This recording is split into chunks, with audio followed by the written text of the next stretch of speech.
नमस्कार फ्रेंड्स, ये जियो का V2 मॉडल है। इसके बैटरी के बीच की लाइन डिस्कनेक्ट थी।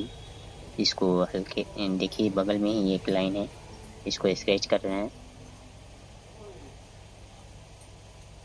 ब्लेड से हल्के हाथों से स्क्रैच करेंगे। स्क्रैच करके इसका जो है इसको जम्पर कर देंगे।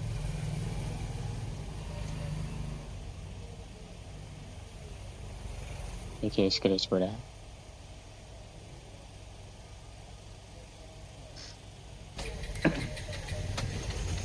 देखिए स्क्रैच हो गया है। और इसका एक और लाइन जाता है कैपेसिटर। बैटरी के आगे जो ये कैपेसिटर है, छोटा सा कैपेसिटर है, उसके आगे 2 पॉइंट है। फर्स्ट वाले पॉइंट पे जंपर करने। मैंने इसका पीछे ही स्क्रैच करके जंपर कर दिया है। अब इसको ऑन करते हैं।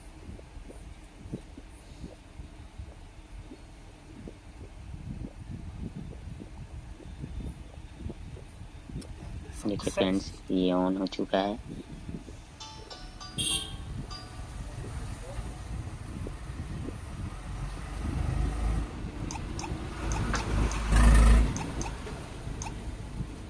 हो गया। देखिए ये चालू हो गया है, अच्छे से काम कर रहा है बटन।